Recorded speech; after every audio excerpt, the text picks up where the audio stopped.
Welcome and thanks for tuning in to the Victorian Aboriginal News Van Talks podcast. I'm your host, Charles Parkiner. Victorian Aboriginal News acknowledges and pays respect to traditional owners and custodians across Australia. We acknowledge the elders who have gone before, those who currently lead their communities, and those who will follow in years and generations to come. This podcast was made possible with support from the Community Broadcasting Foundation. Find out more at cbf.org.au. According to law, and as written so succinctly on the IATSIS website, in the time of creation, ancestral beings spread across the continent, creating all landforms, plants, animals and humans. These beings, which took many different forms, established societies and the laws for living, the languages, customs and ceremony. It's hardly a surprise then that for so many Aboriginal people, breathing life into language is nothing short of critical. For the Bangerang people, whose country spreads from near Shepparton in Victoria across the Echuca and up to Deniliquin in New South Wales, the life of their language is being given a tremendous boost by way of a Bangerang dictionary that has been developed by Roland Atkinson and his cousin Kobe Atkinson. To talk about this, I'm joined today by one of those authors of the dictionary, Bangerang custodian and cultural educator Roland Atkinson. Roland, thanks for taking time to speak with me today. Oh, thanks. Thanks for the opportunity and thanks for coming up the country. So, Roland, before we discuss the how of this incredible project, let's focus on the what. Just how extensive is this dictionary? We're talking about, I think you mentioned about 700 words? Yep, 700 plus words. The complex about it was going through early settlers' writings, which had different spellings or more aligned to English structure. So we wanted to take the language back, take the ownership back, and how we want the language to look and sound. First important thing was to establish a language circle or language group under the traditional owner group. And with that there, we tackled the tough decisions around a spelling system, what the community wanted to go with, for example, the B or the P. Or the now, G. in what particular context? So B or the P, what sort of words are we talking about there? So B and P is basically the same. It's just how the non-Indigenous person read it down. So people will get confused up this way with Bangerang or Pangerang, but when you pronounce it traditionally, it's Bangerang. So if you go Bangerang, Bangerang, it sounds like a B or a P. Yeah. So, well, we had to educate ourselves and the community about that and not get too tied up how the spelling looked. It was a new space for us because Aboriginal people never recorded or writ down their language. So we wanted to take ownership of that, how we wanted our language to look, especially when it come to future branding or education tools, how we did it to promote it to the younger generation. So I can only assume that there were no native Bangerang speakers around the time that you started this project. Not fluent. It's just a handful of words. And reason being that the missionaries being very strong down southeast Australia under the Aboriginal Protectorate Board, we took our language and our cultural structure away nearly completely. But the good thing about the early settler with his documentation, they like to write everything down. So it worked in your favour? Yeah, so it was with that, but also with VACL, Victorian Aboriginal Corporation of Language, peak body of Indigenous language in Victoria. They gave us assistance and help with their linguist, with the big help from Uncle Brendan Kennedy, Julie Saylor Briggs and Auntie Lee Healy at the time. They gave us the confidence and also examples how other communities reclaimed their language and took ownership of it. So what were some of the big challenges you had, obviously apart from the fact that there were no fluent native speakers of Bangerang? Oh, that was the biggest one, was like we had to break the cycle where a few of us in the community had to get up and start preaching it, and with that have the confidence to do it and be competent in it, which was very hard, especially if you couldn't learn off a fluent speaker. But having the support of other language groups like VACL and so what, it made it a lot easier to watch how other communities have reclaimed their language and what was the pros and negatives that came out of that. So me and my cousin Kobe sat back and watched how other communities around Australia did their language. So what were some of those other groups that were particularly inspirational and helpful Yep. in helping you and Kobe? We've got ties to Wiradjuri. Yeah. So they went through the same example with us, with the missionary days and so on, but they were very staunch with keeping their language, and it was also well documented as well. So that worked in our favour, and how they structured their language, and how they were going to showcase it as well. With Fanny Lee Healy being a proud Bangerang person, we watched her and how she developed her dictionary and how long that took. And then just having access to all the people at the time working at VACAL helped a lot. But then just also looking at other community dictionaries, how they went about it as well, played a big, helpful part.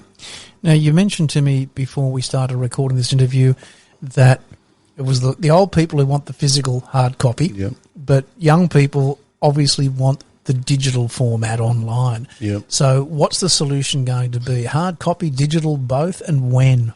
So 2018, we established a language circle. We didn't want it to be its own entity, so have its own board in case it grew legs and ran crazy in the future. But we wanted it to come under the traditional owner group, so they owned it. So Right. the 16 family groups run Bangerang Aboriginal Corporation. So when anybody's making any content, you get endorsed by the traditional owner group automatically. So when we started doing that, and Kobe went through the hard yards of doing the word list, the spelling system, word for word, over 700 plus words. We wanted to do a hard copy, but we worked the language out where we'll develop new words as well. And we didn't want to try to find funding or use funds to make a hard copy every year if we'll make new words within that 12-month period per year. So, and then at the other time, the internet, digital media was taken off very fast. Yeah. And one of our big objectives was always, how do we teach a younger generation? Because they're going to be the ones that we're going to use in a positive manner to get that fluent speaking back in our families and communities. So, and they'll go in that digital media platform or way. For that, it was like we want it online as well, but we found out money was a cost as well. We're running on a very low budget, or if not nothing. Well, who was funding? It was coming out of our own pockets. Sometimes we'll get little grants from other sectors, take a little bit of money out of that, pay for the initial start, but there was a lot of hard yards where Kobe and I did it off our own back because I'm so passionate about it.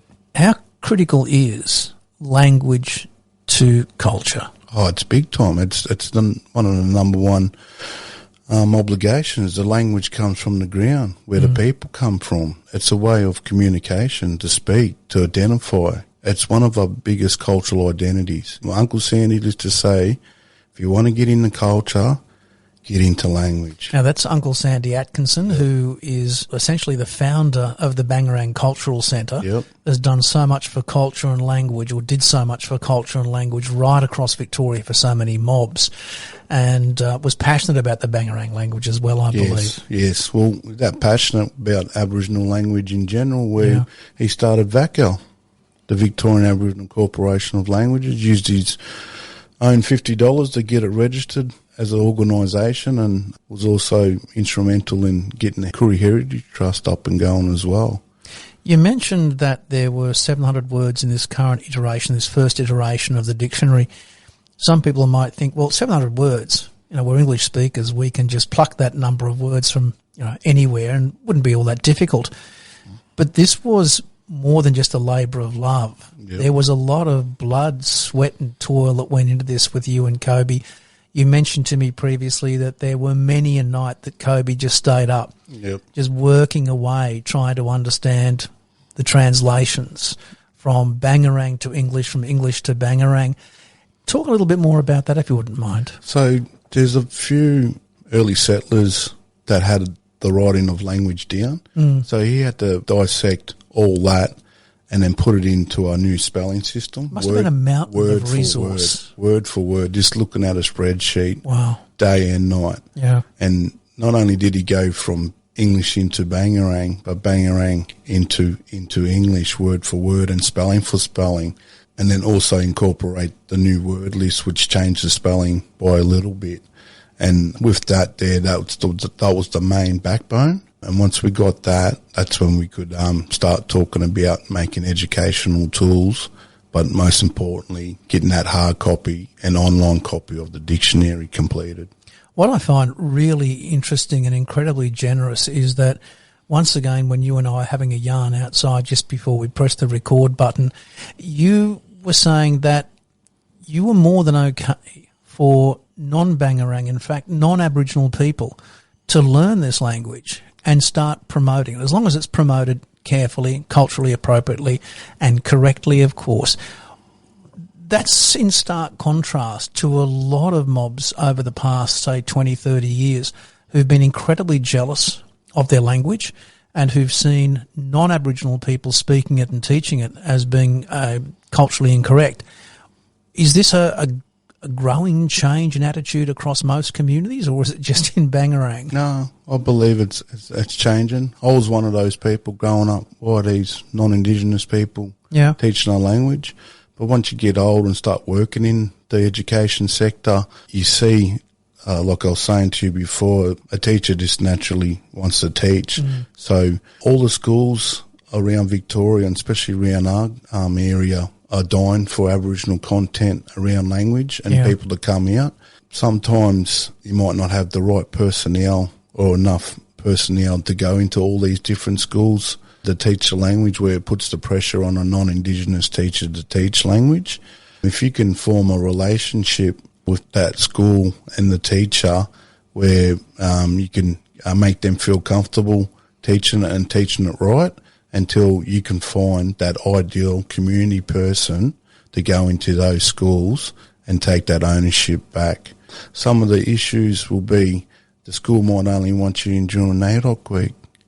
When that's right across the board. When you're looking for a full-time job where you've got enough content where you can be in each school one day a week. Yeah. But then what I've found from example, you're dealing with school budgets and curriculums. So once you reach out to those proper bodies, get your foot in the door, the next thing's always funding. It's always the mauler, the money. If schools can start putting out full-time sustainable employment around language or culture, that's where you can have the opportunity to have an Indigenous person from that community in your school doing that teaching.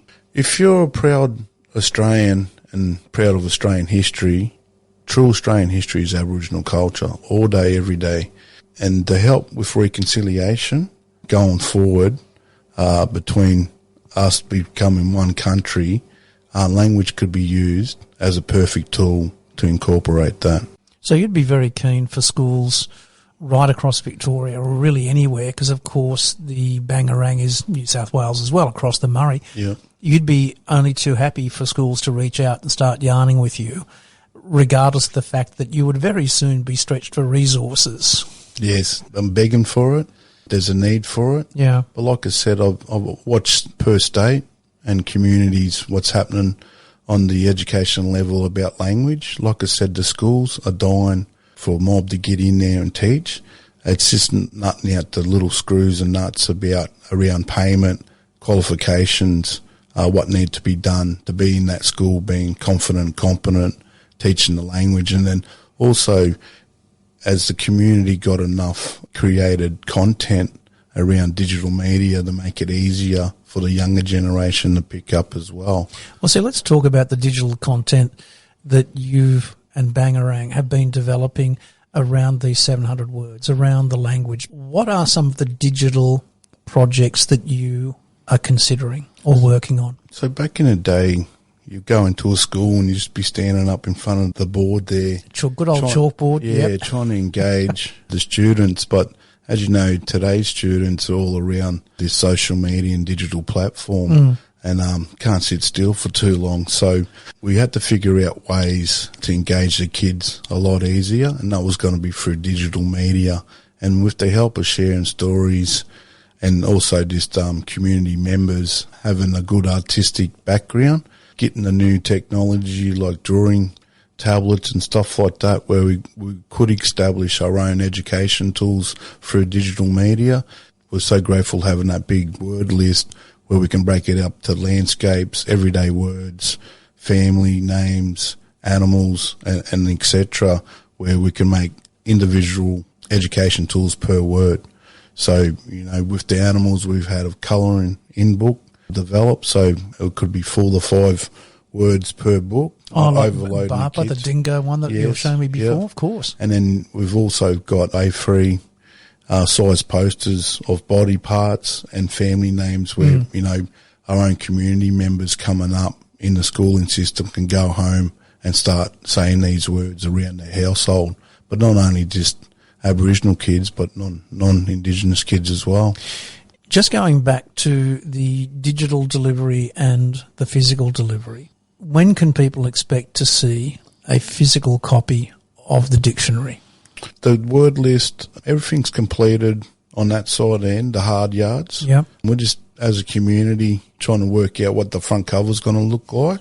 We've got a lot of artists in our family, and, artists sometimes could be hard heads, but we're looking definitely at the end of this year. So the end of 2025. To have the hard copy out.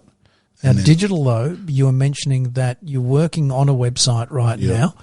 And for our audience, we will have on the Victorian Aboriginal News website accompanying this particular interview, once it launches, the address for the Bangerang website with all these resources.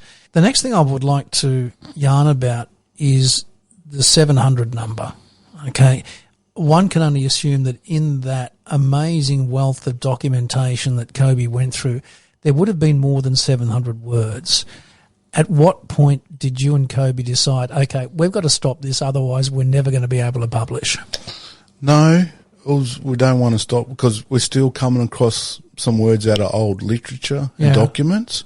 And then we knew that was going to happen. And then also once we started working out the language structure where we can create our own words, our new words, that's where the headache about the hard copy was going to come out.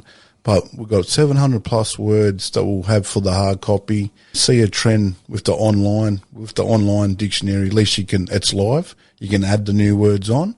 And if we have enough new words later on down the track, 5 or 10 years, that's when we'll do the second edition or so what. But that's at the physical copy. Obviously, with the digital, it's going to be a lot easier just to inject those words in there. It'll be live. That's why the younger generation in the community wanted the digital dictionary. Even old Arnie and old Unc's got the device now. But, they still like that hard copy book to look at. But the hard copy book's good to go around for presentations, but also donate it to all the local libraries around here. But the online version will be easy access and easy to maintain on a budget level, especially when you add a new words to it. You mentioned creating new words. I'm aware that in a lot of Aboriginal languages, there was educated guesswork involved and adding words in that, while couldn't be documented or based on documentation, were simply based on the information that was at hand. How much of that was involved in developing this current first version of the dictionary? Well, that's one of the complex things of doing new words. You got to know the mainframe, what words are coming off or where this word derived from. Yeah. And that's where it's not just a overnight thing where we just make up, we take our time, we want to get it right. I assume that's where the linguists from VACAL certainly helped. Yeah, so they definitely helped with that. But then with us taking ownership back, with me and Kobe, we're seen as the main language teachers within the traditional owner group, where we'll sit down and just be brainstorming back and forth and make sure it aligns to the mainframe, where it's not looked as there's something made up on the spot, if that makes any sense. Absolutely. I've been speaking today with Bangerang custodian and cultural educator Roland Atkinson. Roland, thanks so much indeed for your time, my brother. Anytime. You're always welcome to come back up the country, and I look forward to working with you in the future. Cheers, my brother. For a full transcript of this interview, visit the Victorian Aboriginal News website at vicaboriginalnews.com.au. Until our next episode, stay safe and stay informed.